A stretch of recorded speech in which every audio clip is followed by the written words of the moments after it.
Millet Marvels, changing the way world eats by Tenali Double Horse.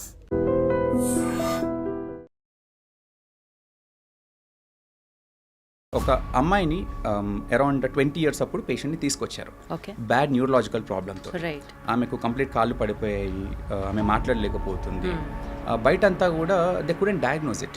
అంటే అది auto immune condition అని అనుకున్నారు, బ్రెయిన్లో ఇన్ఫెక్షన్ అనుకున్నారు, అన్నీ చేశారు, అన్నీ better, but she was not getting better. How do we detect HIV then? చాలా మంది కూడా ఇప్పుడు అవగాహన లేని వాళ్ళందరూ వస్తారు, కానీ ఎప్పుడు జబ్బు ముదిరినాక వస్తారు.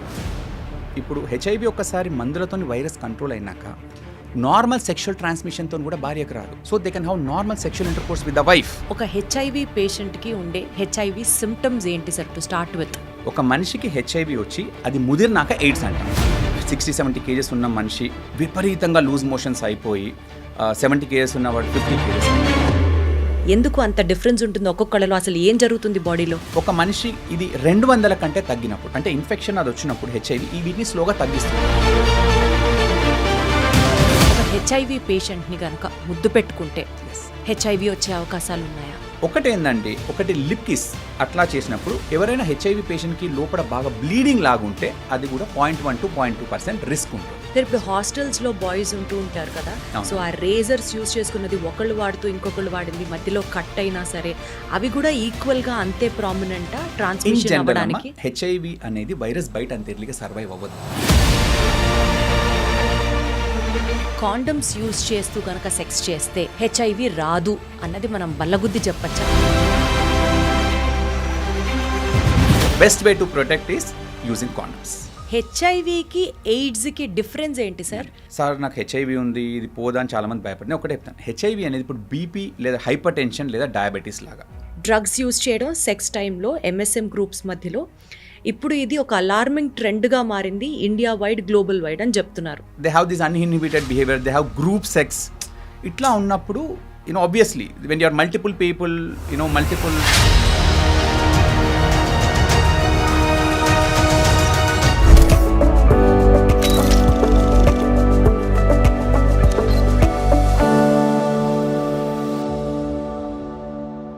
పులిరాజాకి ఎయిడ్స్ వస్తుందా అనే టైంలో ఎయిడ్స్ గురించి మనందరికీ బీభత్సంగా అవేర్నెస్, అవగాహన, ఎయిడ్స్ అనేది ఇంత ప్రాణాంతకమా అనే ఒక స్టేజ్లో ఉన్నాం. ఆ ఎరా అయిపోయిన తర్వాత ప్రాబబుల్లీ ఎయిడ్స్ రావడం, ఎయిడ్స్ పేషెంట్స్ని మనం చూడడం, దాని గురించి వినడం తగ్గి ఉండొచ్చు గాక, కానీ ఎయిడ్స్ చాలా ఎక్కువగా ఎంఎస్ఎమ్స్ అంటే men who have sex with men, homosexual మెన్లో ఈ పర్టిక్యులర్ ఎయిడ్స్ శాతం పెరుగుతోంది అన్నది షాకింగ్గా అనిపించింది. ఇదే సబ్జెక్ట్ గురించి డీటెయిల్గా మనతో మాట్లాడడానికి we have with us in our super doctor series doctor Vishnu garu, infectious diseases specialist from Apollo hospitals మనతో ఉన్నారు. హలో విష్ణు గారు, నమస్తే. నమస్తే అండి. ఎలా ఉన్నారు సార్? బాగున్నాను, మీరు బాగున్నారా? చక్కగా ఉన్నాను sir, thank you so much sir. Welcome to super doctor. Thank you అండి, thanks for having me here. Super doctor సిరీస్లో మేము ఏదైతే మీ స్పెషలైజేషన్ గురించి డీటెయిల్డ్గా మాట్లాడతాము, దానికంటే ముందు we would also love to know about your journey and మీరు అసలు మెడిసిన్ ఎలా చేశారు, what inspired you to become a doctor. చిన్నప్పుడే ఇప్పుడున్న జనరేషన్ లాగా మీ పేరెంట్స్ కూడా మీరు పొట్టలో ఉన్నప్పుడే మిమ్మల్ని డాక్టర్ చేయాలి అనుకున్నారా? How did your medicine journey start sir? So అసలు ఫస్ట్ ఆఫ్ ఆల్ మా ఫ్యామిలీలో ఎవరు కూడా డాక్టర్స్ లేరండి. I hail from an agriculture family. So నాకు బేసికల్గా వ్యవసాయ కుటుంబం. సో మా మదర్ సైడ్ వాళ్ళు కానీ ఫాదర్ సైడ్ వాళ్ళు కానివ్వండి అంతా కూడా బిజినెస్ అండ్ వ్యవసాయ కుటుంబం. సో మా అక్కను డాక్టర్ చేయాలని మా మమ్మీకి ఉండింది, but she was not interested. She become a lawyer, now she is a judge. తర్వాత మా అక్కని చూసి నేను చిన్నప్పటి నుంచి బైపీసీ అనేది మైండ్లో ఉండింది, సో ఇంకా వేరే ఆలోచన లేకుండా. సో అక్కని చూసి అలానే బైపీసీ తీసుకుని ఎంటైర్లీ మై చాయిస్. సో మా ఇంట్లో నేను పెద్ద చదివి డాక్టర్ అయితే ఎవరు అనుకోలేదు. I read and I become a doctor. అంటే మీరు కూడా 10th క్లాస్లో డిస్ట్రిక్ట్ ఎడిషన్లో మీ ఫోటో పడి, ఇంటర్మీడియట్లో ఆల్ ఇండియా ర్యాంకులు కొట్టి, ఎంసెట్లో టాప్ ర్యాంకులు కొట్టి, అట్లా you were very studious about till 6th I was not a good student. Then not a good student అంటే ఇంకా ఆటలే ఉంటుండే, పెద్దగా చదువు మీద అంత ఇంట్రెస్ట్ లేకుండే. 8th ఆ టైంలో I want to read and achieve something kind of thing. తర్వాత 10th తర్వాత దెన్ ఇంటర్కి వచ్చినాక నేను ఖచ్చితంగా డాక్టర్ కావాలి అని. సో అప్పుడు ఇంటర్లో రాసినప్పుడు ఎంసెట్లో నాకు 700 ర్యాంక్ వచ్చింది. So 700 rank. సో అప్పుడు గవర్నమెంట్ కాలేజ్లో రాలేదు, సో ప్రైవేట్లో చేశాను. తర్వాత ఎంబీబీఎస్ అయిపోయాక మాకు స్పెషాలిటీ వాటిలలో మన ఏపీలో అప్పుడు 134th ర్యాంక్ వచ్చింది. ఏంటి పీజీ ఎంట్రన్స్? పీజీ ఎంట్రన్స్లో. ఎక్కడ చేశారు అసలు మెడిసిన్? నేను చేసింది షాదాన్ మెడికల్ కాలేజ్. సో హైదరాబాద్లో. అప్పుడు నాకు హైదరాబాద్లో ఉండాలని ఉండింది. సో అప్పుడు 700 ర్యాంక్. మీరు నేటివ్ ఆఫ్? నేను పుట్టి పెరిగింది హుజరాబాద్ అండి. కరీంనగర్ డిస్ట్రిక్ట్ హుజరాబాద్లో నేను పుట్టి పెరిగింది. తర్వాత 8th వరకు నేను అంతా కూడా అక్కడే చదువుకున్నాను. 8th తర్వాత హాస్టల్లో, విజ్ఞాన్ విద్యాలయం హాస్టల్లో హైదరాబాద్లో చదువుకున్నాను. తర్వాత ఇంకా నా ఎంబీబీఎస్ అంతా కూడా హైదరాబాద్లో జరిగింది. తర్వాత నాకు అప్పుడు ఎంబీబీఎస్ కాగానే మాకు ఎంట్రన్స్ ఎగ్జామ్ ఉంటుండే. సో అప్పుడు మణిపాల్ ఆల్ ఇండియా 34th వచ్చింది, కామెడ్లో 70, మన ఏపీపీజీలో 136 ర్యాంక్ వచ్చింది. మణిపాల్ వెళ్ళాను, కానీ అక్కడ నచ్చక మళ్ళీ వచ్చి ఇక్కడ కూడా సీట్ వచ్చింది, ఇక్కడ తీసేసుకున్నాను. So I did MD general medicine from Mamata medical college Khammam. తర్వాత అక్కడ I got interest in infectious diseases. అప్పటికి ఇన్ఫెక్షియస్ డిసీజెస్ అనేది మనకి ఎక్కడా లేదు కంట్రీ మొత్తంలో. Only Hinduja national hospital Mumbai, Apollo చెన్నైలో రెండు సీట్లే ఉంటుండే. సో అక్కడ రావాలి అంటే నీకు all India, I want to do in Apollo Chennai. So అక్కడ రావాలంటే ఆల్ ఇండియా ఫస్ట్ రావాలి. So I prepared and I got all India first in. నమస్కారం, మీకు ఆల్ ఇండియా ఫస్ట్ ర్యాంకా? సో అది infectious disease super speciality FNV అని ఉంటుంది. సో అట్లా వచ్చి then I did in Apollo Chennai. ఆ తర్వాత then I came back to Hyderabad and started my practice. So you wanted to become an infectious specialist doctor and so you achieved your dream అని చెప్పొచ్చు. So once మీరు education అయిపోయిన తర్వాత you started practising and seeing students, what wear the challenging cases అండి? అంటే జనరల్గా infectious disease కూడానండి, అంటే since it's a new speciality, మన దగ్గరకు వచ్చేటి అన్ని కూడా ఛాలెంజింగ్ కేసెసే వస్తాయి.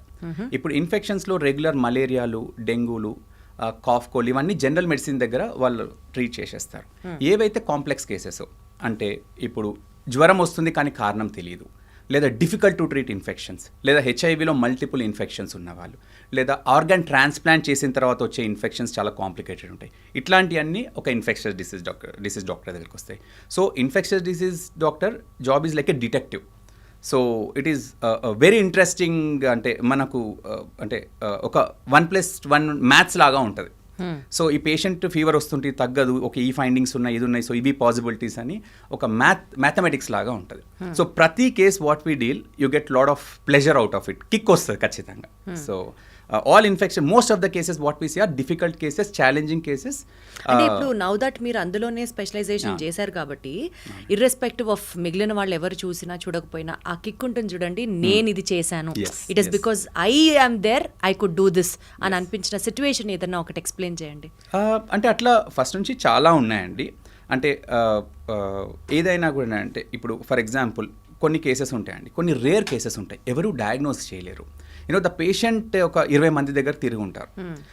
అట్లా వచ్చిన వాళ్ళు once you diagnose you get that kind of kick.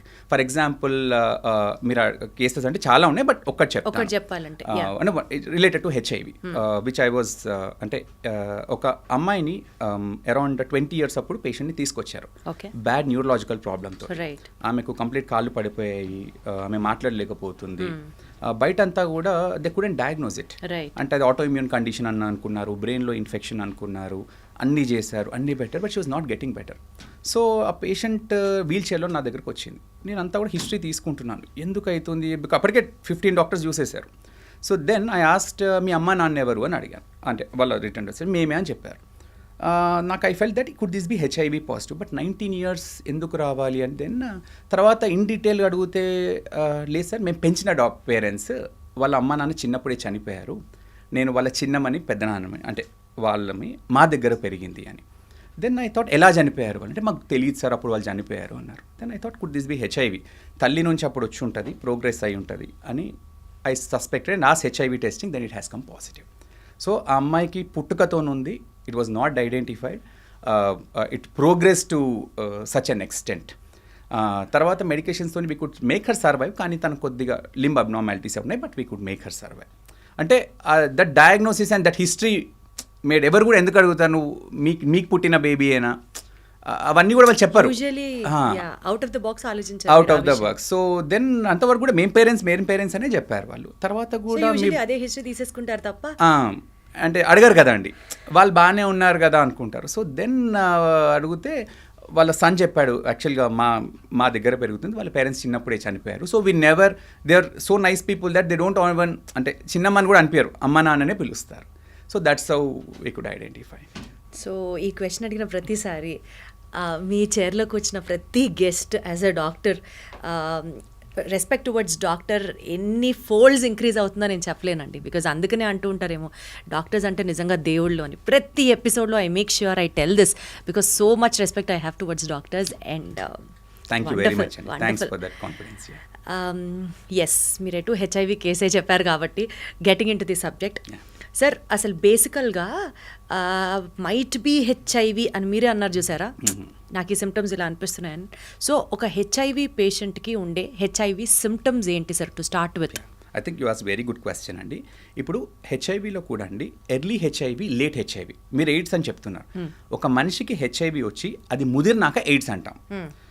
So ఈ హెచ్ఐవి ముదిరినాక ఎయిడ్స్లోకి వచ్చిన తర్వాత అప్పుడు సిమ్టమ్స్ చాలా క్యారెక్టరిస్టిక్గా ఉంటాయి. అంటే టీబీ రావడము, నాలుకే పూత పోయడము, ఒక 60-70 kgs ఉన్న మనిషి విపరీతంగా లూజ్ మోషన్స్ అయిపోయి 70 kgs ఉన్నవాడు 50 kgs అవ్వడము, అన్యూజువల్ ఫంగల్ ఇన్ఫెక్షన్స్ రావడము, అన్యూజువల్ బ్రెయిన్ ఇన్ఫెక్షన్స్ రావడము. ఇట్లాంటి ఉన్నప్పుడు ఆ సిమ్టమ్స్ని బట్టి తనకేమన్నా వాటిని ఆపర్చునిస్టిక్ ఇన్ఫెక్షన్స్ అంటాం. అంటే ఒక మామూలు మనిషికి రావు, ఒక హెచ్ఐవి వచ్చిన మనిషికి ఇమ్యూనిటీ విపరీతంగా తగ్గినప్పుడు అన్యూజువల్ ఇన్ఫెక్షన్స్ వచ్చేసి విపరీతంగా ఎఫెక్ట్ అవ్వడం. సో వీటిని చూసినప్పుడు చాలా వరకు మనం సస్పెక్ట్ చేస్తాం. నౌ ఇంకోటి ఎర్లీ హెచ్ఐవి వాళ్ళు ఉంటారు. అంటే ఇప్పుడు అంటే రీసెంట్గా అక్వైర్ చేసిన వాళ్ళకు సిమ్టమ్స్తో చెప్పలేమండి మనం. అంటే ఇప్పుడు స్టార్టింగ్స్లో సిమ్టమ్స్ మనకు జలుబు రావచ్చు, కొద్దిగా జ్వరం రావచ్చు, కొద్దిగా ర్యాష్ రావచ్చు. ఇవన్నీ మామూలు వైరల్ ఫీవర్స్లో కూడా ఉంటాయి. సో వాటితోని మనం చెప్పలేము. సో అందుకని మనం ఎప్పుడు కూడా హిస్టరీ ఈజ్ మోర్ ఇంపార్టెంట్. అంటే ఇప్పుడు నేను ఒక పేషెంట్గా వచ్చేసి నాకు జ్వరం, జలుబు, దగ్గు ఉందంటే ఏ డాక్టర్ అయినా సరే మామూలు జలుబు అనుకొని మామూలు జ్వరం అనుకొని ట్రీట్ చేస్తాడు. కానీ నేను ఎప్పుడు సెక్షువల్ హిస్టరీ అడుగుతాను. ఇప్పుడు for example if that particular person has multiple sexual partners or high risk behaviour, అంటే ర్యాండమ్, ఇప్పుడు అంతా కూడా multiple sexual partners, random sexual partners, one night stands, ఇవన్నీ కూడా చాలా కామన్ అయిపోయాయి. సో ఇట్లాంటి హిస్టరీ అడుగుతాం. సో ఈ హిస్టరీ ఉన్న వాళ్ళకు టెస్ట్తోనే చెప్పగలుగుతాం మనం. సిమ్టమ్స్తో ఇనీషియల్గా చెప్పలేము, ఎందుకంటే ఆ సిమ్టమ్స్ అన్నీ ఒకేలాగా ఉంటాయి. మామూలు వైరల్ ఫీవర్స్తో ఏదైతే ఉంటుందో అవే సిమ్టమ్స్ ఉంటాయి. సో నేను అందరికి అదే చెప్తాను, మీరు సిమ్టమ్స్ కానీ ఇట్లాంటి హిస్టరీ ఉన్నవాళ్ళు you should get yourself testing.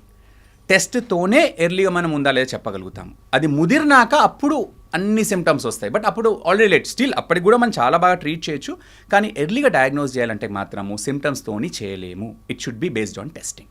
మరి అసలు డౌట్ ఎట్లా వస్తుందండి? ఎలా డిటెక్ట్ చేస్తాం హెచ్ఐవిని? అదే ఎందుకు చేయించుకుంటారు? ఎందుకంటే అదే హిస్టరీ. చాలా మందికి నేను అదే డాక్టర్ని చెప్తాను, కలవకపోతే అప్పుడు లాస్ట్లోనే వస్తారు. అదే అంటే నా పాయింట్ ఏంటంటే ఇనీషియల్గా మనకి ఏదో ఒక డౌట్ వస్తేనో లేకపోతే ఏదో ఒక రకంగా తేడాగా అనిపిస్తేనో కదా డాక్టర్ దగ్గరికి వెళ్తారు. అప్పుడు కదా టెస్టులు చేయించుకుంటారు, మల్టిపుల్ పార్ట్నర్స్ ఉన్నా, అలాంటి హిస్టరీ ఉన్నా. అవునండి. So how do we detect HIV then? అదే అండి, unfortunately that is the problem. అదే చెప్తున్నాను. ఇప్పుడు చాలా మంది కూడా ఇప్పుడు అవగాహన లేని వాళ్ళందరూ వస్తారు, కానీ ఎప్పుడు జబ్బు ముదిరినాక వస్తారు. సో అందుకని అవేర్నెస్ ఈజ్ మోర్ ఇంపార్టెంట్. ఇప్పుడు మీరు అంటున్నారు, సార్ ఒక పేషెంట్ ఇట్లా మల్టిపుల్ పార్ట్నర్స్ ఉన్నాడు, తనకు హెచ్ఐవి ఉందని మీరేమో ముదిరేంత వరకు తెలియదు అంటున్నారు. మరి ఎలా ఐడెంటిఫై చేయడం అంటే patient should have that education. అదే చెప్తున్నాను. మల్టిపుల్ పార్ట్నర్స్ దగ్గరికి వెళ్తున్నారు అని అంటే ఫ్రీక్వెంట్ గా హెచ్ఐవి టెస్ట్ చేయించుకోవాలి. yes, ఇట్లాంటి హై రిస్క్ బిహేవియర్ ఉన్న వాళ్ళు మిమ్మల్ని మీరు కాపాడుకోవడానికి ఎర్లీగా టెస్టింగ్ చేసుకోవాలి. ఇట్లాంటి బిహేవియర్ ఉన్న వాళ్ళు. ఎట్లా సార్, ఏమన్నా టెస్ట్ ఉందా దానికి? అవునండి, మనకు 4th జనరేషన్ ఎలైజా అని హెచ్ఐవి టెస్టింగ్స్ ఉన్నాయండి. హెచ్ఐవితో పాటు అదర్ సెక్షువల్లీ ట్రాన్స్మిటెడ్, మనకు సెక్స్ పరంగా వచ్చేది ఒక హెచ్ఐవి కాదండి, గనేరియా అని, క్లెమీడియా అని, అంటే కొన్ని అంగం మీద పుండ్లు అవ్వడము, విపరీతమైన చీము రావడము మూత్రంలోకి వెళ్ళి, నెక్స్ట్ వచ్చేసి ఇట్లాంటి HIV, hepatitis B, hepatitis C, ఇంకా లోకల్ సెక్షువల్లీ ట్రాన్స్మిటెడ్ డిసీజ్, ఇవన్నీ కూడా సెక్స్ పరంగా వస్తాయి. సో ఇట్లాంటి బిహేవియర్ ఉన్న వాళ్ళు always you should get tested and meet doctor. That's the only way to identify HIV in the early stages.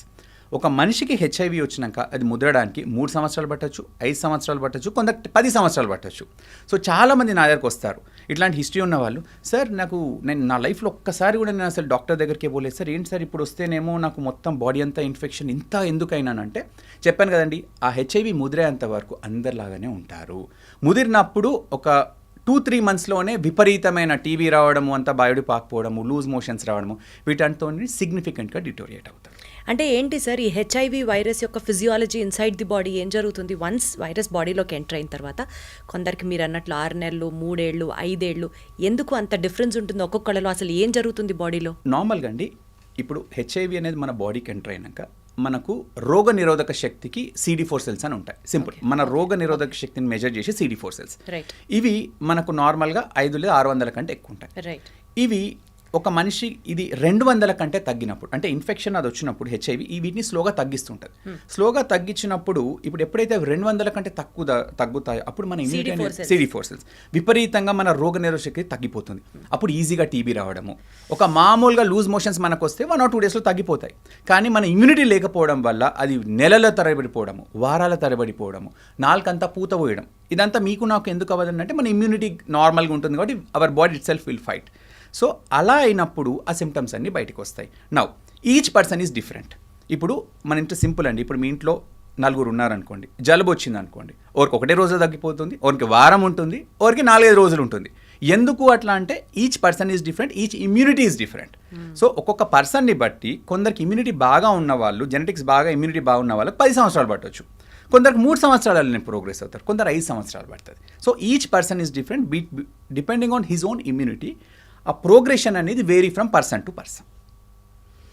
అంటే ఇప్పుడు మనం ఒక ఆర్గన్కే ఏదో ఒక ఇమ్యూనిటీ తగ్గితే ఎఫెక్ట్ అవుతుంది అని కాదండి. లంగ్స్కి ఎఫెక్ట్ అవ్వచ్చు, ఇప్పుడు మీరు అన్నట్లు మోషన్స్ అంటే GI ట్రాక్ట్, బ్రెయిన్ కి టీబీ రావచ్చు, బ్రెయిన్ కి కూడా రావచ్చు.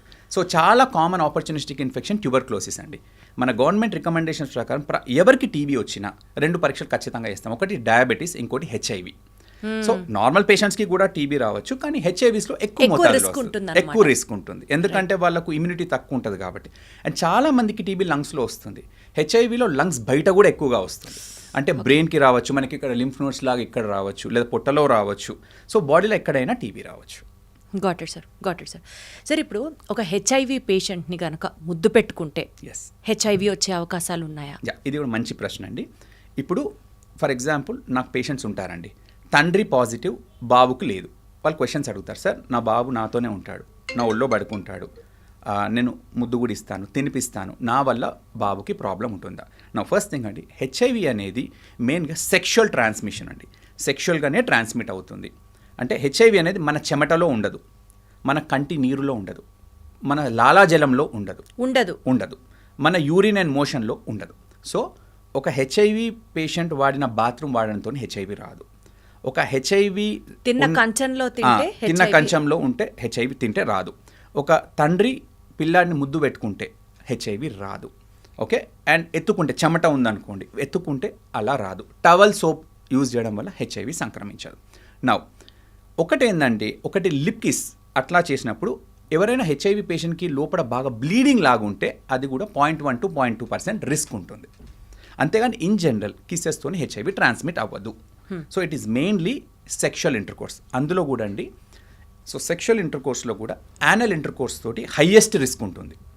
Next vaginal intercourse, least is oral intercourse. Okay, so అది కూడా మెయిన్గా ఈ రెండింటితో ఎక్కువ ట్రాన్స్మిషన్. ఓరల్ కిసెస్తో కానీ చాలా చాలా చాలా నెగ్లిజిబుల్. అదండి.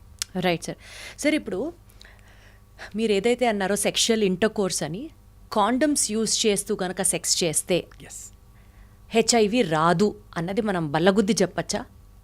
అదే, ఇప్పుడు the best way to protect is using condoms.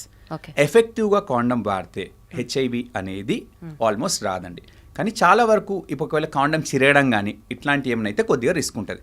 But ప్రాపర్గా కాండమ్ వాడితే హెచ్ఐవి అనేది మోర్ దెన్ 99% మనం ప్రివెంట్ చేయవచ్చు. The best way to protect is using condoms. Right sir. ఇప్పుడు అసలు హెచ్ఐవి అంటున్నాం కదా, హెచ్ఐవికి ఎయిడ్స్కి డిఫరెన్స్ ఏంటి సార్? హెచ్ఐవి అనేది ఏంటంటే హ్యూమన్ ఇమ్యూనోడెఫిషియన్సీ వైరస్ అండి. ఈ వైరస్ ఒక మనిషికి వచ్చినప్పుడు అదేం చెప్పాను, CD4 గణనీయంగా తగ్గిపోతాయి. అది తగ్గి ఎప్పుడైతే 200 కంటే తక్కువ అయిందో అప్పుడు దాన్ని హెచ్ఐవి ముదురుతుంది, దాన్ని ఎయిడ్స్ అంటాం. అక్వైర్డ్ ఇమ్యూనోడెఫిషియన్సీ సిండ్రోమ్ అంటే హెచ్ఐవి వైరస్ వల్ల నా ఇమ్యూనిటీ అనేది విపరీతంగా తగ్గి ముదిరినప్పుడు, నేను చెప్పిన అన్ని ఇన్ఫెక్షన్స్ వచ్చినప్పుడు CD4 200 కంటే తగ్గినప్పుడు దాన్ని ఎయిడ్స్ అంటాం. సో హెచ్ఐవి ముదిరితే దాన్ని ఎయిడ్స్ అంటాం. అచ్చా, సో హెచ్ఐవి వల్ల వచ్చేది ఎయిడ్స్? అవునండి, ముదిరినప్పుడు. ముదిరినప్పుడు ఇప్పుడు నాకు హెచ్ఐవి వస్తే జబ్బు ముదిరితే అప్పుడు ఎయిడ్స్. ఇప్పుడు సపోజ్ ముదరలేదు అనుకుందాం సార్, హెచ్ఐవి వచ్చింది, ఒక పేషెంట్ ఇనిషియల్ డేస్ నుంచి డాక్టర్ ఫాలో అప్ తో ఉన్నాడు, మందులు వాడుతున్నాడు అనుకోండి, హెచ్ఐవి ప్రాణాంతకం కాదా? కాదండి. హెచ్ఐవి వచ్చిన తర్వాత కూడా 50+, 60+, 70+ లాంజిటివిటీ ఉన్న పేషెంట్స్ కూడా ఉంటారా? ఐ థింక్ చాలా మంచి ప్రశ్న అడిగారండి. ఇప్పుడు హెచ్ఐవి అనేదండి ట్రీట్మెంట్ అనేది చాలా అడ్వాన్సెస్ వచ్చినాయి. Okay. ఇప్పుడు అందరు నా పేషెంట్స్ అదే చెప్తాను, సార్ నాకు హెచ్ఐవి ఉంది, ఇది పోదా అని చాలామంది భయపడి, నేను ఒకటే చెప్తాను, హెచ్ఐవి అనేది ఇప్పుడు బీపీ లేదా హైపర్ టెన్షన్ లేదా డయాబెటీస్ లాగా. ఇప్పుడు ఒక మనిషికి హైపర్ టెన్షన్ కానీ డయాబెటీస్ కానీ ఎప్పటి నుంచి ఉంటే వాళ్ళు లైఫ్ లాంగ్ మందులు వాడాలి, అంటే మనము ఎర్లీ స్టేజెస్ నుంచి సిగ్నిఫికెంట్గా ఉంటాయి. హెచ్ఐవి కూడా అంతే. హెచ్ఐవికి క్యూర్ లేదు, కానీ మందులతోని they can live for up to 75 to 80 years. Wonderful.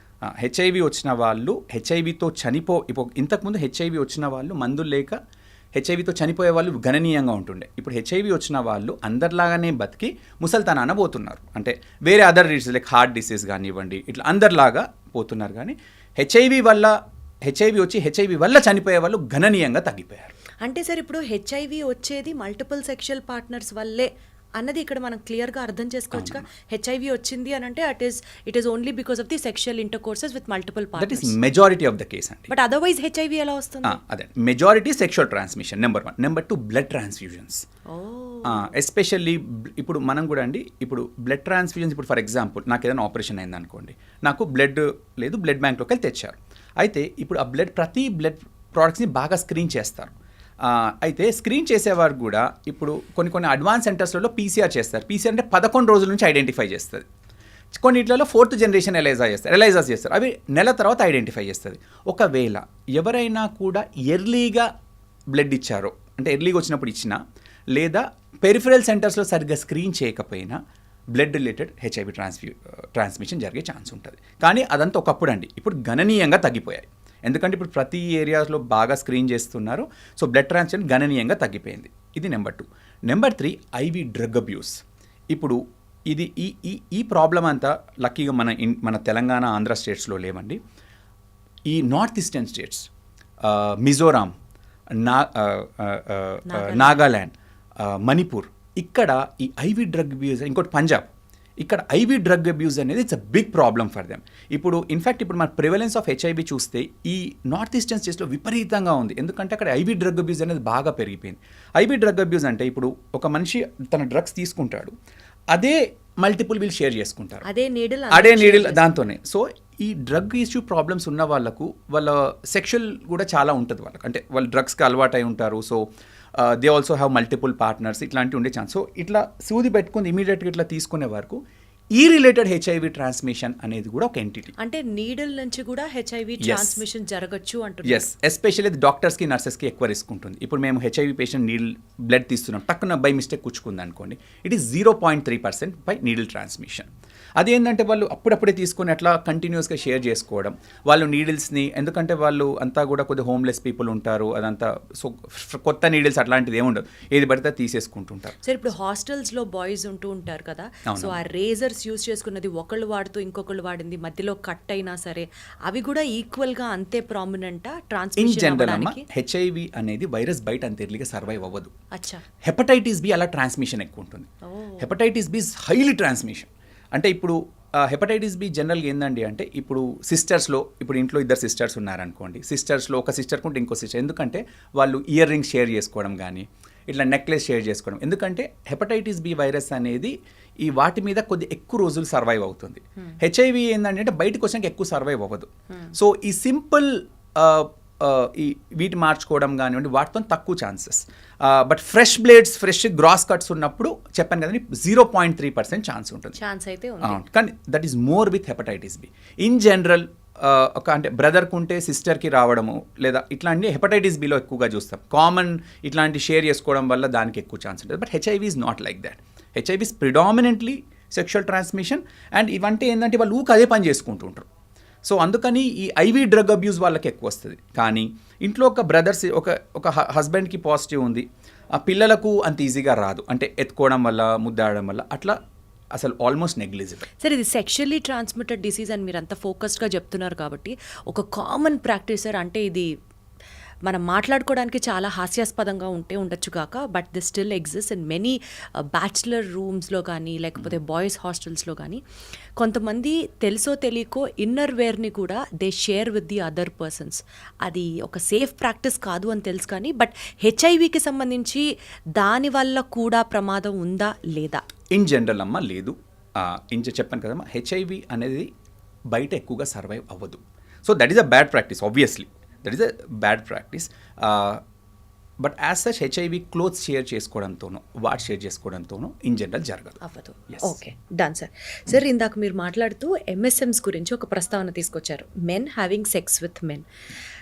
Thanks to all the government practices and ఈ హెల్త్ గ్రూప్ ప్రాక్టీసెస్ ఒక రకంగా హెచ్ఐవి పేషెంట్స్ యొక్క సంఖ్య అవేర్నెస్ పెంచడం కానివ్వచ్చు, ఇంకా 100% అచీవ్ అవ్వకపోయినా ఒకప్పుడుతో పోలిస్తే ఇప్పుడు కాస్త తగ్గింది, కంట్రోల్ అయింది అని చెప్పొచ్చు. కానీ ఎంఎస్ఎంస్ గ్రూప్లో మాత్రం హెచ్ఐవి పెరుగుతోంది అని చెప్పారు ఇందాక. అది అసలు ఫస్ట్ టైం విన్నప్పుడు నిజమా చా ఇలా కూడా ఉంటుందా అని అనిపించింది. ఏంటి సార్ అది MSM, men who have sex with men? అసలు ఆ గ్రూప్ గురించి చెప్పండి, అసలు ఎప్పుడూ వినలేదు. అండ్ వాళ్ళలో సెక్స్ చేస్తే ఎందుకు హెచ్ఐవి పెరుగుతుంది, డీటెయిల్డ్గా ఎక్స్ప్లెయిన్ చేయండి సార్. షూర్ అమ్మా. ఇప్పుడు ఎంఎస్ఎం అంటే అదండి, men who have sex with men. అంటే ఎవరైతే కూడా మెన్ ఇంకొక మెన్కి అట్రాక్ట్ అయ్యి వాళ్ళు ఇంటర్కోర్స్ చేసుకుంటారో అదొక గ్రూప్, ఎంఎస్ఎంస్ అంటాము. అయితే ఇప్పుడు మామూలుగా మనము ఇండియాలో హెచ్ఐవి ప్రివలెన్స్ తీసుకున్నాం అనుకోండి 0.2%, అంటే బాగా తగ్గింది 0.2%. అదే ఎంఎస్ఎం గ్రూప్లో చూసుకుంటే అది 5%, అంటే ప్రతి 100 మందిలో 5. అండ్ అది కూడా మెట్రోపాలిటన్ సిటీస్లో తీసుకుంటే 8 to 10%. అంటే men who have sex with men ఒక మెట్రోపాలిటన్ సిటీలో 100 మంది ఉంటే అందులో అట్లీస్ట్ 10 మందికి హెచ్ఐవి. ఎందుకండి అంటే నార్మల్గా ఎంఎస్ఎంస్లో ఎందుకు ఎక్కువ హెచ్ఐవి ఉంటుందంటే దానికి 2-3 కారణాలు అండి. ఎందుకంటే నా చాలామంది పేషెంట్స్తో పర్సనల్గా కూడా ఇంటరాక్ట్ అవుతాను. జనరల్గా ఎంఎస్ఎం కమ్యూనిటీలో అండి మల్టిపుల్ సెక్షువల్ పార్ట్నర్స్ అనేది చాలా నార్మల్ వాళ్ళకి. ఇప్పుడు హెట్రోసెక్షువల్లో చాలా వరకు సింగిల్ పార్ట్నర్ ఉంటారు, ఎంఎస్ఎంస్లో multiple sexual partners. Number 1, random sexual encounters are very common, అంటే ఒక పార్టీకి వెళ్ళేసి ఎవరినో కలవడము. అండ్ ఇంకొకటి నెంబర్ 3 ఈస్ యానల్ ఇంటర్కోర్స్. ఇప్పుడు నార్మల్గానండి నేను చెప్పాను ఇంతకుముందు కూడా, యానల్ ఇంటర్కోర్స్తో చాలా ఎక్కువగా రిస్క్ ఉంటుంది. ఎందుకంటే యానస్ అనేది చాలా టైట్ స్పింక్టర్, సో వీళ్ళు చాలా ఫోర్స్ఫుల్గా పెనిట్రేట్ చేస్తారు. చేసినప్పుడు అక్కడ చాలా వరకు అబరేషన్స్ కానీ ఫ్రిక్షన్ అనేది ఎక్కువ ఉంటుంది. మళ్ళీ లోపడిన రెక్టల్ వాల్ కూడా చాలా థిన్ ఉంటుంది అన్నట్టు. సో వీటి కారణాల వల్ల యానల్ ఇంటర్కోర్స్తో highest risk of HIV transmission ఉంటుంది. So the risk is high with the anal transmission. And the in general ఎంఎస్ఎంస్లో multiple partners is a norm. And in general in this community high risk behaviour is also very common. అంటే ఒక పార్టీకి వెళ్ళేసి random పర్సన్ని కలిసేసి sexual intercourse చేసుకోవడము, ఇట్లాంటి practices కూడా వాళ్ళ కమ్యూనిటీలో ఎక్కువగా ఉంటాయి. I understood this after I interacted with them. అంటే యూజువల్గా సార్ ఆపోజిట్ సెక్సెస్ అట్రాక్ట్ అవుతాయి అన్నది తెలుసు, కానీ men getting attracted to another man, అది ఎందుకు జరుగుతుంది సార్ అట్లాగా? అంటే అమ్మ అదేమ్మా, దానికి one particular reason it's entirely different this thing. ఇప్పుడు మనం అమెరికాలో కూడా చూసుకుంటేనండి highest incidence of HIVs in MSM group only. Okay, MSM గ్రూప్లోనే హైయెస్ట్. మన దగ్గర ఏంటండి అంటే మన దగ్గర అంతగానం ఎక్కువగా మాట్లాడు. ఈవెన్ నేను కూడా నా 2017-18 వరకు నేను ఎంఎస్ఎం గ్రూప్స్ని పెద్దగా చూడలేదు. After I came into the infectious diseases, నేను because I run an STD clinic, that's how even I came to know, I started interacting with them. కొందరు ఏంటంటే 2 types ఉంటారమ్మా ఇందులో కూడా. అంటే నేను కూడా వాళ్ళతో మాట్లాడినాక ఒకళ్ళు by bond they are from beginning they are attracted to males, that is one group. ఇంకొక గ్రూప్ ఉంటారండి, this I tell to every of my colleague, childhood abuse. ఒక మేల్ని ఇప్పుడు నేను చాలా అంటే నేను మాట్లాడేటప్పుడు నాకు అర్థమైంది ఏంటంటే ఎంఎస్ఎంస్ కూడా 2 కేటగిరీస్. ఒకళ్ళు ఏంటంటే to begin with their MSM, కానీ ఫ్యామిలీ ప్రెషర్ వల్ల అమ్మాయిని పెళ్లి చేసుకొని తనతో ఇంటర్కోర్స్ చేస్తారు, తను లేనప్పుడు మళ్ళీ తన మేల్ పార్ట్నర్ దగ్గరికి వెళ్తారు. But they are to begin with MSM only. ఇంకొక గ్రూప్ ఏంటండి అంటే వాళ్ళు they have intercourse with both male and female. అది నాకు ఎప్పుడు డౌట్ ఉంటుండే, how can you attract to both male and you should attract to one sex? అప్పుడు అడిగితే చాలామంది gave the history of childhood abuse. మనం ఎంతసేపు మనకి ఇంట్లో ఒక ఆడపిల్ల ఉందనుకోండి, will be very careful.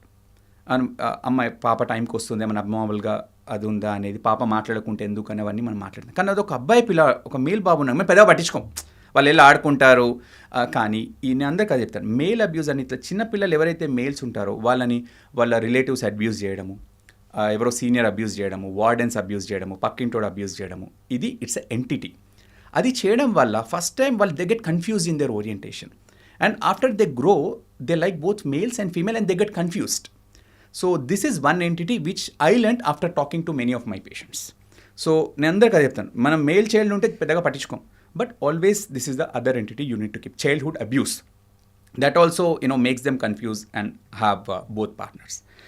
And other entity, as I told, కొందరు పెళ్లి చేసుకోరు, వాళ్ళు మేల్ పార్ట్నర్స్ ఉంటారు. ఇంకొకటి ఫ్యామిలీ ప్రెషర్, ఇక వాళ్ళ పేరెంట్స్ చేసుకుంటే వాళ్ళ కోసం చేసుకొని, even they don't like, they'll be partner with their wife and they have other intercourse. So these are the population which I tend to see. So బేసికల్గా ఎంఎస్ఎమ్స్ అది పాపం వాళ్ళు పుట్టుకతోనే అలా ఉంటారు కాబట్టి వాళ్ళని అక్కడి నుంచి కౌన్సిల్ చేస్తూ ఉండాలా, లేకపోతే ఈ పర్టికులర్ యాన్యువల్ ఇంటర్ కోర్స్ గురించి వాళ్ళకి ఎంఫసిస్ చేసి వాళ్ళ గురించి కొంచెం అవేర్నెస్ పెంచే కార్యక్రమం చేయాలా అన్నది it's all completely a complicated subject again. నేనేం చేస్తానమ్మా అంటే, ఇప్పుడు ఒక ఎంఎస్ఎం నా దగ్గరకు వచ్చాడు అనుకోండి, I can't change the fact that is MSM. సరే, అది ఇంకా పుట్టుకతోనే ఉంటుందా, లేకపోతే మైండ్ సెట్ ని మనం మార్చచ్చా, తిరిగి వాళ్ళని నార్మల్ పీపుల్ చేయలేమా? ఐ థింక్ అదే అండి, ఇది కూడా ఒక కాంప్లికేటెడ్ సబ్జెక్ట్ అండి. ఇది అంటే దే ఆర్ లైక్ అస్ అంతే.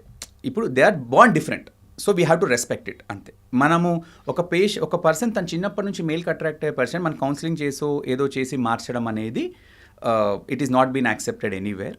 అండ్ జెన్యూన్ గానే అవి పుట్టుకతోనే డిసైడ్ అయ్యే పుట్టుకతో చిన్నప్పటి నుంచి attract there maybe lot of factors, it's a complicated thing, but they essentially their orientation is towards the same sex, right? That's all. So దాన్ని మార్చడానికి ఇప్పుడు ఒక పేషెంట్ నా దగ్గరకు వచ్చి, సార్ ఇట్లా నేను ఎంఎస్ఎంని నా దగ్గరకు వచ్చినప్పుడు అట్లా వాళ్ళు ఐడెంటిఫై చేసుకొని ఓపెన్ గా చెప్పగలరా సార్? ఆ పాపులేషన్ కూడా ఉందా ఇండియాలో? అంటే ఇంతకుముందు లేకుంటున్నామా, it all depends on the doctor. నేను ఫస్ట్ నా ఓపెనింగ్ స్టేట్మెంట్ ఒకటి ఇస్తాను. ఫస్ట్ కొందరు ఐ కాంటాక్ట్ చేయరు. నేను అంటాను, my job is to treat you, not to judge you.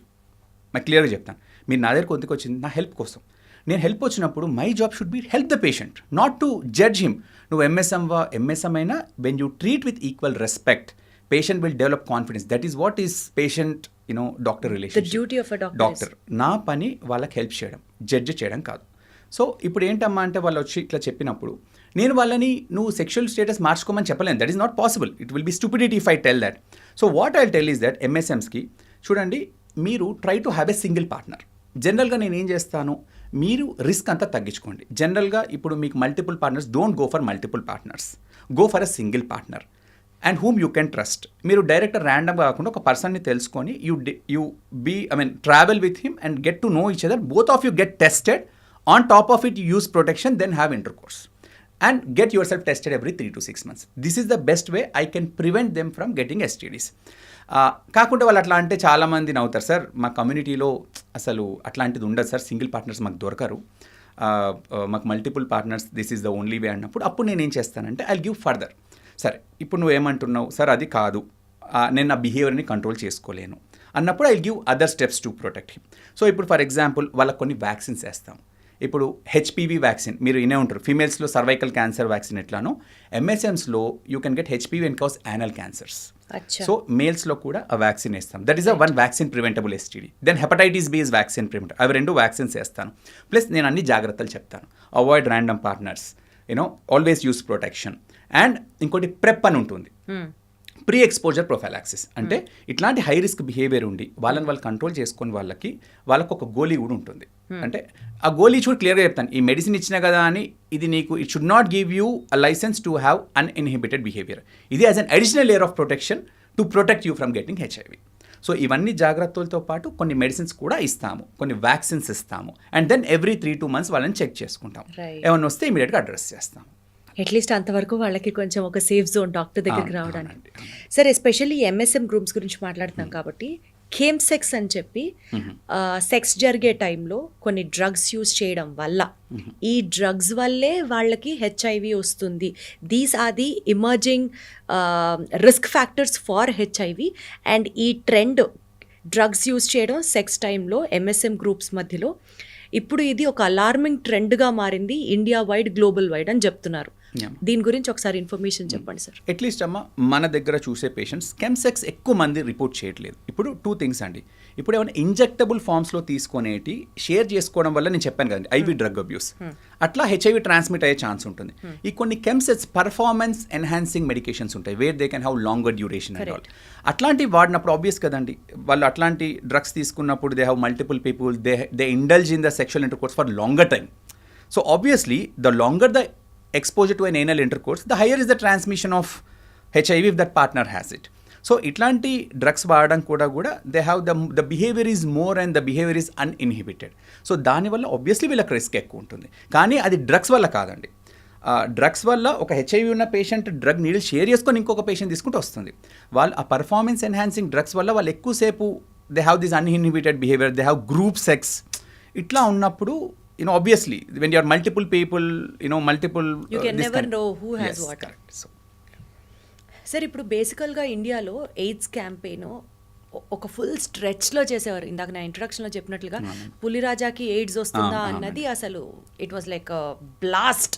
అందరూ people started knowing about HIV, taking care about HIV. ఈ అవేర్నెస్ క్యాంపెయిన్స్ ఇప్పుడు ఈ ఎంఎస్ఎం గ్రూప్స్లో కొంచెం తగ్గిందనే చెప్పాలా, అసలు లేదనే చెప్పాలా భారతదేశంలో? How do you feel as a doctor? ఇంకా India government has to focus on this kind of campaigns అని అనిపిస్తుందా మీకు? యాక్చువల్గా అండి, if you see overall HIV it's a tremendous success అండి. అంటే ఒకప్పుడు హెచ్ఐవి డెత్స్తో చూసుకుంటే ఇప్పుడు గణనీయంగా తగ్గిపోయింది. అయితే ఈ ఎంఎస్ఎం అనేది ఇది ఇప్పుడు ఎమర్జింగ్ అండి. సో దాని గురించి ఇప్పుడు నేను ఎంఎస్ఎం అంటే మీరు నమ్మలేదు అసలు అట్లాంటి జరుగుతాయని. Because I feel that this is because of the lack of awareness. నాకెందుకు తెలుసు అంటే because I'm a focused doctor who is specialised in to it, I tend to see more. So what I feel is that government ఇప్పుడు ఏ మారుమూలన ప్రాంతాలు ఉన్నా అండి ఒక HIV patient డబ్బులు లేకుండా government is giving free medicines, the best available medicines. So మనకు availability of medicines అంతా కూడా బాగున్నాయి. ఓన్లీ థింగ్ ఏంటంటే ఈ ఎంఎస్ఎం గ్రూప్ వచ్చే వరకు వీళ్ళంతా కూడా యంగ్ పిల్లలు, లైక్ అందరు 15 years, 17 years, 20, 30 years. వాళ్ళందరూ that is the time where their hormones start kicking in there and అప్పుడు కూడా తెలియదు. So this is the time where the people commit mistakes, and once that mistake is done, once they get it, they have to take it lifelong. So e group lo I feel that education has to be done. Unfortunately ఇది ఏంటండి అంటే దీని గురించి ఎక్కువ తెలియక, that is what I feel. Overall fantastic job, but this is అందుకని interview కూడా మేము ఎంఎస్ఎం గురించి మాట్లాడడానికి ఇంట్రెస్ట్ చూపెట్టాము. ఎంఎస్ఎం గురించి మాట్లాడుతూ వెళ్తే గవర్నమెంట్ పెద్ద పెద్ద హోర్డింగ్స్ పెట్టి దాని గురించి అవగాహన పెంచిన సొసైటీలో ఈరోజు మనం ఆ ఎంఎస్ఎం గ్రూప్ని యాక్సెప్ట్ చేసే స్టేట్లో కూడా లేమేమో sir. Unfortunately that is the one. Yeah so అందుకని I think education is what is more. అందుకే నేను ఈ స్పెసిఫిక్ గ్రూప్ గురించి ఎప్పుడు ఎందుకు మాట్లాడడానికి ఇంట్రెస్ట్ చూపిస్తానంటే వీటి గురించి ఎవరు మాట్లాడరు.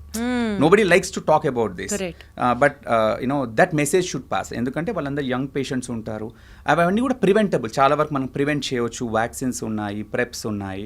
ఒకవేళ ఇంత వర్స్ట్ కేసు వచ్చినా కూడా బ్రహ్మాండమైన ట్రీట్మెంట్స్ ఉన్నాయి.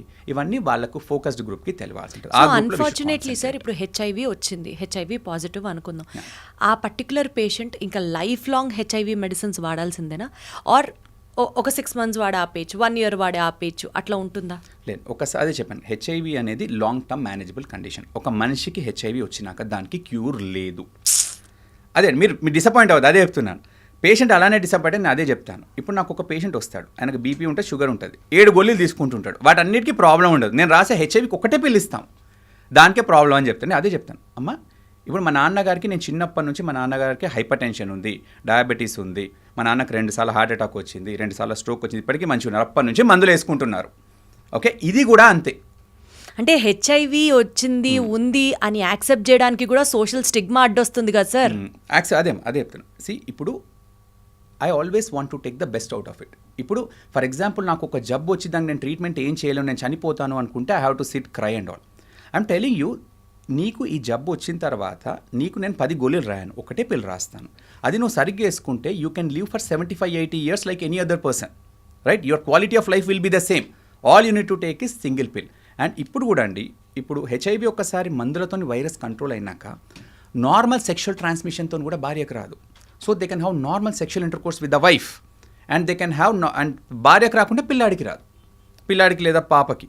సో అట్లాంటి అడ్వాన్సెస్లో ఉన్నాం మనం. నాకు చాలామంది అంటే ఎవరైనా కూడా ఇప్పుడు కపుల్స్ కానీ హస్బెండ్ పాజిటివ్ వైఫ్ నెగిటివ్ ఎంతోమంది వస్తారు, వాళ్ళందరికీ మందుల మీద పెట్టేసి వాళ్ళు నార్మల్ వాళ్ళ పిల్లల్ని కూడా తీసుకొని వస్తారు, they are so happy. So అదే అండి, ఇప్పుడు మనము ఒక ప్రాబ్లం వచ్చినప్పుడు ఆ ప్రాబ్లమ్ని ఫేస్ చేస్తూ ముందుకెళ్ళాలి. దాన్ని ప్రివెంట్ చేయడానికి అన్నీ చేసాం, కానీ అయినా కూడా వచ్చింది అనుకోండి, తనకు అవగాహన లేదు పాపం, అయినా కూడా వచ్చింది, ఇప్పుడు వచ్చింది కదా అని చెప్పేసి దాని కూడా నేర్చుకుంటూ కూర్చోం కదండి. What are the positives? I'm telling you, your life will be like any other person. You will live for 80 years with only single pill per day. అది సో ఆ పాజిటివ్ ఆస్పెక్ట్స్ అన్నీ ఎక్కువ మాట్లాడతాను నేను. అదే చెప్తాను, నీకు ఎర్లీ ఏజ్లో hyper tension, diabetes వచ్చింది అనుకోని. ఇంకో సింపుల్ చెప్తాను. నేను యాక్చువల్గా ఒక హెచ్ఐవి ఒక టాక్ ఇవ్వడానికి వెళ్ళాక డాక్టర్స్కి ఆ టాక్ నేను అడిగాను, దేవుడు వచ్చిండు మీకు God has given your curse and he ask you to choose between HIV and uncontrolled diabetes, నువ్వు ఏ చూస్ చేసుకుంటావు? అందరూ అన్కంట్రోల్డ్ డయాబెటీస్కి హాత్ లేపాను. నేను మాత్రం ఐ చూస్ హెచ్ఐవి అని చెప్పాను. లెక్చర్ అంతా ఇచ్చిన తర్వాత మళ్ళీ అడిగాను same question. 30% have raised for HIV. అంటే what I'm trying to tell is, now HIV treatment has become very easy. ఒక అన్కంట్రోల్డ్ డయాబెటీస్ ఉండి 3 షుగర్ పిల్స్, ఇన్సులిన్ ఇంజెక్షన్స్తో పోల్చుకుంటే హెచ్ఐవి అనేది చాలా చాలా ఈజీలీ మేనేజబుల్ కండిషన్. సార్, ఇప్పుడు యాంటీ రెట్రోవైరల్ థెరపీస్ అని ఏదైతే ఉన్నాయో ఇవి హెచ్ఐవి పేషెంట్స్కి అందరికీ one size fits for all లాగా ఉంటుందా? ఎంఎస్ఎమ్స్కి సెపరేట్గా, నార్మల్ పీపుల్కి సెపరేట్గా, డయాబెటీస్ వాళ్ళకి సెపరేట్గా, అట్లా ఎవరికి వాళ్ళకి డిఫరెంట్గా ఉంటుందా? ఇప్పుడండి మనకు మోస్ట్ ఆఫ్ ద టైమ్స్, అంటే అడల్ట్స్కి నేను మాట్లాడేది సింగిల్ పిల్ అండి. మెజారిటీ 95%కి same pill, whether it is MSM or whether it is elderly patient or young more than 20 years young population, వీళ్ళందరికీ ఒకటే పిల్. ఇప్పుడు మనం టీఎల్డి అని వస్తున్నాయి, highly active anti retroviral therapy. అయితే మ్యాక్సిమం 90%కి ఇదే ఉంటుంది. వెరీ ఫ్యూ పేషెంట్స్, ఎవరికైనా కూడా కిడ్నీ ప్రాబ్లమ్స్ ఉన్న వాళ్ళకి కొద్దిగా డోస్ కానీ కొద్దిగా గోళీ మార్చి ఇవ్వడము, లేదా స్పెషల్ సిచ్యువేషన్స్ ఉన్న వాళ్ళకి తప్పితే 90% ఆఫ్ ద పీపుల్కి హెచ్ఐవి ఉన్న వాళ్ళకు single pill is enough. So ఇప్పుడు అందరికీ కూడా మెజారిటీకి అందరికి ఒకటే పిల్ ఇస్తున్నాం, whether it is MSM or female or male, single pill is what we're giving. అంత అడ్వాన్సెస్ వచ్చేసాయి మనకి. సరే, అసలు ఎయిడ్స్కి సంబంధించి ఒక మిత్ జనాలకి ఇంకా తెలియాలి, ఇది చూసి భయపడుతున్నారు అనుకునేది ఏంటి sir? You have to debunk that myth, ఏం చెప్తారు సార్? అదే ఒకటి ఏంటంటే, అంటే హెచ్ఐవి పేషెంట్స్ అనగానే చాలామంది దూరం వెళ్ళిపోవడము. ఫర్ ఎగ్జాంపుల్, నాకు చాలామంది patients I feel very bad అండి. అంటే వాళ్ళని ఇంట్లో కూడా రానికపోవడము, రిలేటివ్స్ మన ఇంటికి రానివ్వట్లేదు, మేము తాగిన వాటర్ కూడా తాగరు. అంటే ఒక ఏమంటారు, అంటరాని వాళ్ళని చూసే కల్చర్ అన్ఫార్చునేట్గా మన దగ్గర ఇంకా ఉంది. సో నేను అందరికి కూడా చెప్పేది ఏంటంటే, అంటే హెచ్ఐవి అనేది మెయిన్గా సెక్షువల్ ట్రాన్స్మిషన్. ఓకే, అతను మీ ఇంటికి రావడం వల్లనో, ఓకే, మీ ఇంట్లో తినడం వల్లనో, మీ వాటర్ తాగడం వల్లనో, మీ పిల్లాన్ని ఎత్తుకోవడం వల్లనో, లేదా మీ బాత్రూమ్స్ యూజ్ చేయడం వల్లనో, లేదా మీ టవల్స్ షేర్ చేయడం వల్లనో జబ్బు సంక్రమించదు. ఓకే, హెచ్ఐవి ఇప్పుడు ఇప్పుడు నాకు కొన్ని పేషెంట్స్ ఉన్నారండి, వాళ్ళు హస్బెండ్ హెచ్ఐవి అంటే వాళ్ళ పార్ట్నర్ హెచ్ఐవి పాజిటివ్ అని కూడా పెళ్లి చేసుకున్న వాళ్ళు ఎంతోమంది ఉన్నారు. నాకు అట్లా వచ్చి నా దగ్గరికి వచ్చి మాట్లాడతారు. నా పని ఏంటి నేను క్లియర్గా చెప్తాను. నేను ఇన్ఫ్యాక్ట్ ఒక మ్యారేజ్ కూడా అటెండ్ అయ్యాను. I feel still so happy going to that marriage. అంటే ఆ అమ్మాయి just tell you the story. ఒక అమ్మాయి నా దగ్గరకు వచ్చింది అరౌండ్ 23 years అప్పుడు. వాళ్ళ అమ్మమ్మ తాతయ్య తీసుకొని వచ్చారు. ఎందుకు తీసుకొని వచ్చారంటే వాళ్ళ పేరెంట్స్ చిన్నప్పుడు చనిపోయారు. అయితే అప్పుడు హెచ్ఐవి అని చెప్పారంట, అమ్మాయి కూడా హెచ్ఐవి అని చెప్పారంట అప్పటికి. కానీ వాళ్ళకి తెలియదు, పెంచారు. ఇప్పుడు పెళ్లి చేద్దాం అనుకున్నారు. అమ్మాయికి పాపం సాఫ్ట్వేర్లో ఏదో జాబ్ వచ్చింది, ఆమె ఇల్లు కూడా బ్యాంక్ లోన్ తీసుకుని ఇల్లు కట్టుకుంది. ఇప్పుడు పెళ్లి చేస్తున్నాం కదా సార్, ఒకసారి చెక్ చేసుకుందామని చేస్తే ఆమె హెచ్ఐవి పాజిటివ్, 23 years అమ్మాయి. Then I told, she cried and I told, ఏం కాదమ్మా, nothing, you gonna put single pill, నీకు 6 వారాల్లో నీ వైరస్ కంట్రోల్ అవుతుంది. దాని తర్వాత then sir she open up and sir నాకు ఇట్లా ఒక బాయ్ ఫ్రెండ్ ఉన్నాడు సార్ అంటే, సరే అమ్మ తీసుకొని రా అని చెప్పాను. He has come. నా పని ఏంటి, నువ్వు పెళ్లి చేసుకుంటావు చేసుకొని చెప్పడం నా పని కాదు. నేను ఫస్ట్ క్వశ్చన్ అడిగాను, ఈమె ఎన్ని సంవత్సరాలు బతుకుతుంది? 75 years బతుకుతుంది. ఆమె CD4 బ్రహ్మాండంగా ఉంది, వైరస్ అంతా కంట్రోల్లో ఉంది, నెంబర్ 1. నెంబర్ 2, మరి ఈమెను పెళ్లి చేసుకుంటే నాకు సెక్షువల్గా వస్తుందా? రాదు. నెంబర్ 2. నెంబర్ 3, సార్ మరి ఈమె గర్భవతి అవ్వచ్చు, ఈమెకి హెచ్ఐవి పాజిటివ్ కదా. ఇప్పుడు మందుల మీద ఉండి ఆమె గర్భవతి అయిన తర్వాత డెలివరీ టైంలో C-section, తల్లిపాలు ఇవ్వకుంటే మోర్ దెన్ 99.5% బేబీకి రాకుండా కాపాడచ్చు. సో ఇవన్నీ ఉన్నాయి. ఓకే, సో ఇవన్నీ నేను చెప్పడం నా పని. చేసుకుంటారా చేసుకునేది మీరిద్దరు డిస్కస్ చేసుకోవాలి. And he liked her, he convinced his mother, they both of them got married. Okay, అంటే ఒక హెచ్ఐవి పేషెంట్ కనుక ప్రెగ్నెంట్ అయితే నార్మల్ డెలివరీలో కాకుండా C-sectionతో డెలివరీ చేయాలి, అండ్ అలాగే బ్రెస్ట్ ఫీడింగ్ అవాయిడ్ చేయాలి. అది అవునమ్మా. యాక్చువల్గా అమ్మ WHO కానీ ఇవన్నీ మీరు నార్మల్ డెలివరీ కూడా చేసుకోవచ్చు, నార్మల్ పాలు కూడా తాగిపోయచ్చు అంటారు.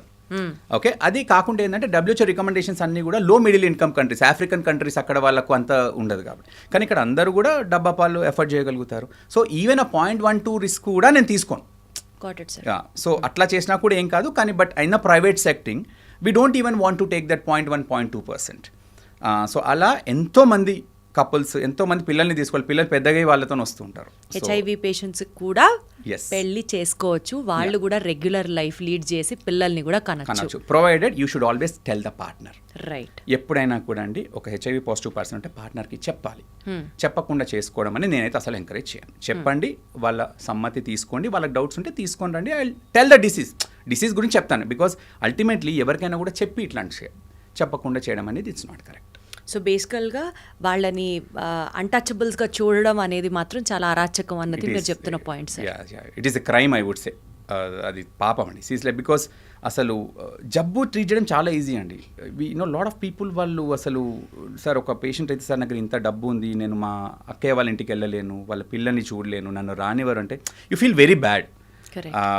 అంటే అంటే అట్లాంటిది చేయకూడదని నా opinion. Sir, stress is a culprit for many diseases అని చెప్తూ ఉంటారు కదా. సో స్ట్రెస్ ఉన్న వాళ్ళకి కూడా ఈ HIV అటాక్ అయ్యే స్కోప్ ఏమన్నా ఉందా సార్? ఆర్ HIV వచ్చింది, మేబీ వచ్చింది అన్న ఒక ప్యానిక్తో అయినా సరే ఇంటెన్స్గా కనుక స్ట్రెస్ తీసుకుంటే డిసీజ్ అగ్రివేట్ అవ్వడానికి ఇట్స్ వైస్ వర్సా, అట్లా ఏమన్నా రోల్ ఉందా? అమ్మ, స్ట్రెస్ వల్ల HIV రాదమ్మా. ఆబ్వియస్లీ స్ట్రెస్ వల్ల HIV రావాలి అంటే సెక్షువల్ ట్రాన్స్మిషన్ ఉండాలి. That's the main thing. ఇప్పుడు ఒక HIV ఎవరైనా, మీరైనా నేనైనా ఒక HIV పర్సన్ అయినా కూడా అన్నెసెసరీ స్ట్రెస్ విపరీతంగా ఉండి మనకు స్లీప్ తగ్గడం ఇట్లాంటివి చేయడం వల్ల that will increase the chances of getting sudden disease like heart disease కానీ ఇట్లా. That same for HIV or non HIV patients. అంతేగాని స్ట్రెస్ ఉండడం వల్ల HIV ట్రాన్స్మిషన్ ఎక్కువగా ఉంటుంది. Sir, one thing sir, HIV వచ్చింది మీరు అన్నట్లు, not to give up, not to get disappointed, not to get depressed. ఒక పిల్ యాజ్ అ డాక్టర్ మీరు ఇస్తారు. But apart from that HIV patient పరంగా ఎలాంటి డైట్ తీసుకోవాలి, ఎలాంటి లైఫ్ స్టైల్ మెయింటైన్ చేయాలి, and what are those healthy habits which if he focuses on he could also live a perfect happy and a healthy life అంటే ఏం చెప్తారు sir? First thing అండి, HIV diagnose అయిన వాళ్ళని నేను ఫస్ట్ థింగ్ ఏంటంటే most important is taking pill every day. HIV మందులు పనిచేయడానికి ఒక మంత్ర, మందులు తూచా తప్పకుండా వేసుకోవాలి. నేను వారానికి 2 సార్లు మర్చిపోతాను, నెలకు 5 సార్లు మర్చిపోతాను అనుకుంటే వైరస్ రెసిస్టెంట్ అవుతుంది. ప్లస్ మీకు చెప్పాను గుర్తుందా, HIV ఒక హస్బెండ్ ఉండి వైఫ్కి లేదనుకోండి, ఆయన మందులు కరెక్ట్ వేసుకుంటే ఆయన 75 years ఉంటాడు. ప్లస్ భార్యతోని నార్మల్ సెక్షువల్ ట్రాన్స్మిషన్ కూడా జరగదు. ఎప్పుడైతే ఇతను మందులు ఆపేస్తాడో ఇతను జబ్బు ముదురుతుంది. ప్లస్ ఈయన సెక్షువల్ ఇంటర్కోర్స్ తన భార్యకు జబ్బు ఇచ్చే ఛాన్స్ ఉంటుంది. సో HIV కరెక్ట్గా మందులు వేసుకుంటే నువ్వు బాగుంటావు, నీ ఫ్యామిలీ బాగుంటుంది, నువ్వు మంచిగా ఉంటే నీ ఫ్యామిలీ అంతా బాగుంటుంది. That is number 1. నెంబర్ 2, ఎప్పుడు కూడా అండి వీ ఆల్వేస్ సే దట్ నార్మల్గానే HIV వల్ల హార్ట్ ప్రాబ్లమ్స్ కానివ్వండి, స్ట్రోక్స్ కానివ్వండి, ఇట్లాంటి కొద్దిగా ఎక్కువ వచ్చే ఛాన్స్ ఉంటుంది. సో అందుకని HIV పేషెంట్స్కి clear absolutely no smoking and alcohol also limited. Okay, no smoking, minimize alcohol as much as possible and good physical activity. రోజు ఒక half an hour 45 minutes walk చేయడం కానివ్వండి, స్విమ్మింగ్ కానివ్వండి, ఇట్లాంటి స్ట్రిక్ట్గా నా ఫుడ్కి వచ్చేస్తా అండి అందరిలాగానండి. స్పెసిఫిక్ డైట్ ఇది తిన అది నేను చెప్పం. ఇప్పుడు మనం ఇంట్లో ఏం చేసుకుంటాము, అందరిలాగానే అన్నీ తినవచ్చు, ఇది తినవద్దు అని ఏమీ లేదు. ఓకే, ఒక డయాబెటిక్ అనుకోండి, ఆబ్వియస్లీ కొద్దిగా డయాబెటిక్ డైట్ ఫాలో అవ్వమంటాం. వేరే రిస్క్ ఫ్యాక్టర్స్కి అనుగుణంగా కానీ ఒక యంగ్ పేషెంట్ HIVతో వస్తే అతను మెయిన్గా మందులు తీసుకోవడం మోస్ట్ ఇంపార్టెంట్. ఇట్లాంటి అలవాట్లకు దూరంగా ఉండడం. అండ్ దెన్ ఒకసారి హస్బెండ్ ఫస్ట్ పాజిటివ్ వైఫ్కి చెక్ చేయడం, తనకుందా చూసుకోవడం, మందులు వేసుకోవడం, మనం రెగ్యులర్గా తినేటి అన్నీ తినవచ్చు. And make sure that you exercise 45 minutes to 1 hour a day. These are the things we tell them. Right, sir. One single message to conclude this show, sir, to the society or to the audience or to especially HIV patients as a doctor treating all these infectious diseases from your end would be? Yeah. First thing, HIV is a easily manageable condition. HIV వస్తే దయచేసి బాధపడొద్దు, కృంగిపోవద్దు. HIVకి బ్రహ్మాండమైన మందులు ఉన్నాయి. మందులతోనే మీరు నార్మల్గా జీవిస్తారు, మీ భార్యకు రాకుండా కాపాడవచ్చు, మీ ఫ్యామిలీతోని మంచిగా ఉండవచ్చు. నెక్స్ట్, MSM గ్రూప్కి మాత్రం నేను చెప్పేది, ఎవరైనా సరే ఇట్లాంటి హై రిస్క్ బిహేవియర్ ఉన్నవాళ్ళు దయచేసి డాక్టర్ని కలిసి టెస్టింగ్ చేయించుకోండి. Testing is the most important one. And మీరు ఒకవేళ MSM పాపులేషన్ అయ్యుండి ఇట్లాంటి హై రిస్క్ బిహేవియర్ ఉంటే always come meet the doctor, discuss about this, go for vaccines, prep, ఇవన్నీ డిస్కస్ చేసుకొని ఎవ్రీ 3 to 6 monthsకి ఒకసారి చెక్ చేసుకోండి.